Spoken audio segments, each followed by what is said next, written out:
Larry Bluestein live from Gwen Cherry Park here in Miami. This is the second annual Commissioner Dorrin Rolle Super Peewee Championships. And Commissioner Rolle, I mean, this is a great day, tremendous atmosphere. A lot of teams come down. Tell us a little bit about this and how you got involved in it. Well, what we like to look at it is crime diversionary. Each kid that you see out here, we want to keep them busy from at least 3 o'clock in the afternoon to 8, 9 o'clock at night, which is when most of the crime is being committed. Not just in Miami-Dade County, but across the country. But we figure if we can keep our kids busy, that we can reduce crime. But last year we got involved in it. We enjoyed the parents' support of it. And we just thought we better do it every year because it's a great thing for the community. Well, you know, you set quite an example. A lot of role models out here, parents, coaches, yourself, and as you said, not just in the inner city, but Dania is here, South Miami is here. So you're kind of showing, hey, listen, come to our area, and we're going to show you how this is done. This is probably as big an honor as you can get to have so many programs, 18 in all, to come to your center of the world for you to show them a little bit. You said it. We're ecstatic about it, and you got to talk to all these coaches, talk to all these parents. They love it. I love it. And again, as long as we have the parents' support, and that's who needs to get a real round of applause, the parents, because if it were not for the parents, we won't have what? All these little peewees around there trying to play a little football. But again, we got coaches, committed coaches.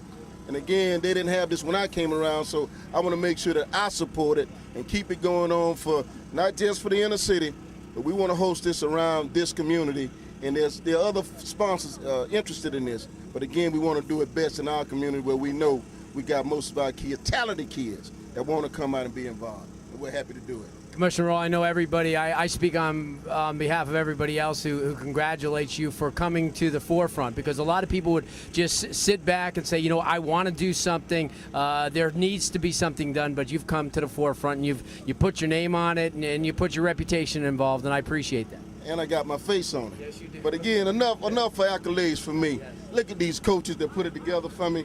Again, please allow them to say, hey, take a skinny minute and allow them to give you a word or two about what efforts that I've joined them in doing in our community, because it all emanated from the coaches, brought it to me. I took root in it, and my staff took root in it, and we want to see it go and multiply throughout the community. But please give them a chance to say a word or two. Well said, and that's a good segue. The gentleman who has really gotten behind this and has done some great things, organized it, has planned it, has made it a reality for the last 2 years. He's somebody that everybody knows because he is Mr. Super Peewee, Coach Thomas. And Coach, this is an endeavor. I know this is a 365-day-a-year planning event to come to this one day. Tell us a little bit about the league and how you came about it and how you got Commissioner Rolle involved. Okay, well, the Super Peewee started in 2007. That was 3 years ago, and Commissioner Rolle came aboard the second season of our existence. And when I presented the pose to him, he took it and just ran with it and said, "I'm behind it 100%. I mean, all stops go."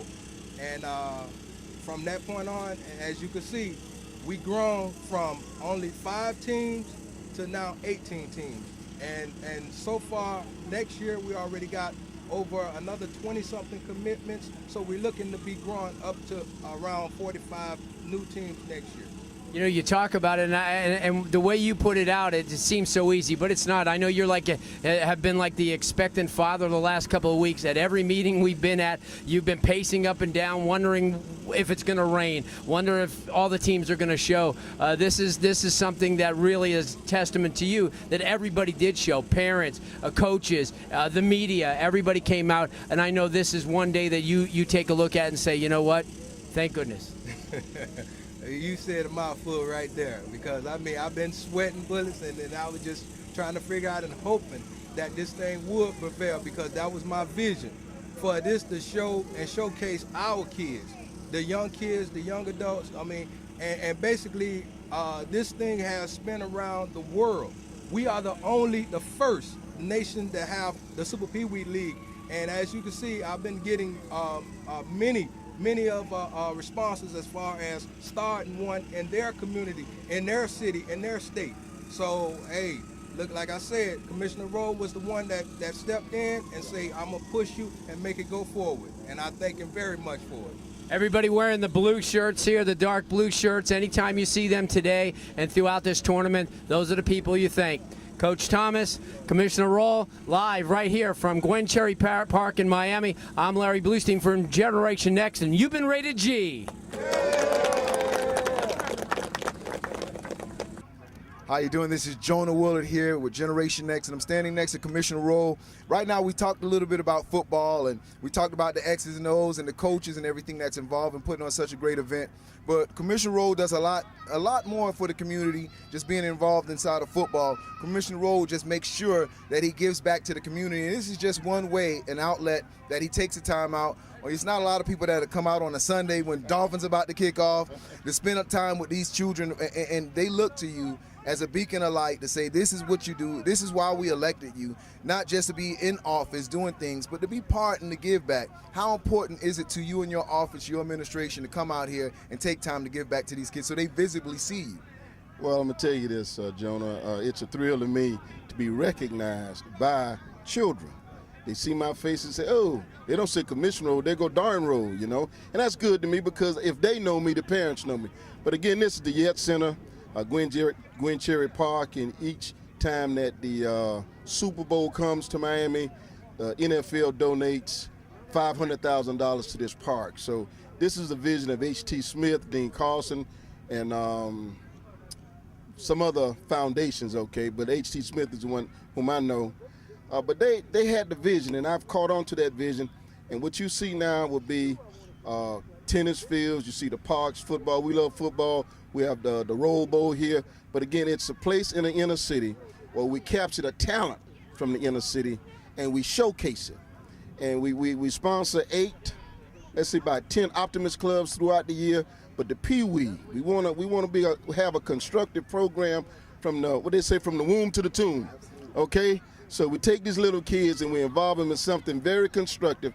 And again, this is what I believe will circumvent a lot of our boys and girls from crime. So I'm 100% behind it. And that's what I say, you know, a lot of people, they don't understand about football and cheerleading and things being just a sport, but something to actually occupy the children's mind and to give them a structure with discipline, timeliness, accountability. So if we can start this at the ages of 4 and 5, imagine what happens at 7, 8, 9, and 10. It's already automatically built inside of their thought process, and we feel it's so important. And again, you made a lot of mention to the coaches that's involved. Hats off to the people that volunteer. There's not a coach out here that gets paid to do what they're doing.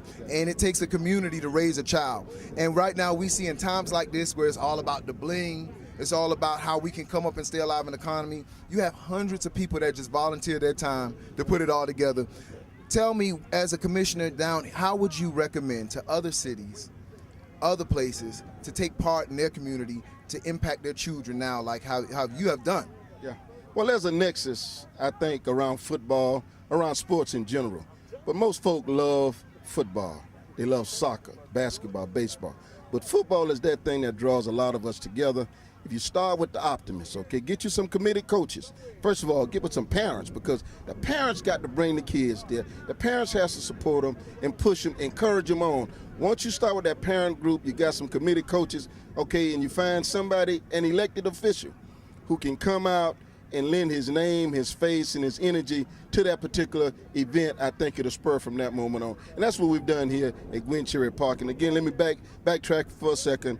It was the vision of Hank Adorno, H.T. Smith, and Dean Colson that brought the NFL Gwen Cherry Park into existence. And I never want to miss the opportunity of naming those 3 guys, because without their vision, this park would not be where it is today. And we really want to thank them. You said something powerful, you know, that I think we need to just stop everything we're doing right now and pay attention. Every year, the Super Bowl is held down here. They donate how much? $500,000, and the county has to match it. But look at what $1 million would do to an inner city park, an inner city facility. Again, it brings the kind of marketing that we need. It brings the kind of commitment that we need, and it allows us to expand. We got track and field here. We have basketball, of course, football, baseball, you name it. And believe me, there ought not be a kid in Miami-Dade County that doesn't want to be involved in one of those 4 sports. And 5 sports, soccer too, yeah. You hit it right on the head, Commissioner. I'm standing here in awe because the thing is, A lot of times when we grew up, we didn't have these opportunities. No one matched that money. The county didn't match the money, the NFL. So it takes great men like you, your administration, the 3 people you've mentioned to have that vision to take it. We want to take the time and applaud you for partnering with the Super Pee-wees, with their commissioners, partnering with the Yak Center. And you know what? More or less partnering with the community, changing the community. Not just talking about it, but actually doing it, man. And congratulations. Thank you for spending time with us here on Generation Next. Hey, whenever we can showcase stories that change the community, we're going to be on top of. We love football. We love basketball. We love soccer. But at the end of the day, these kids will grow a lot much further than just playing football. Like he said, this will give them structure, discipline for the rest of their lives. And you know what? $1 million doesn't hurt for the inner city kids as well. Thanks a lot. This is Jonah Woullard standing next to Commissioner Rolle, reporting live for Generation Next, and you have just been rated G.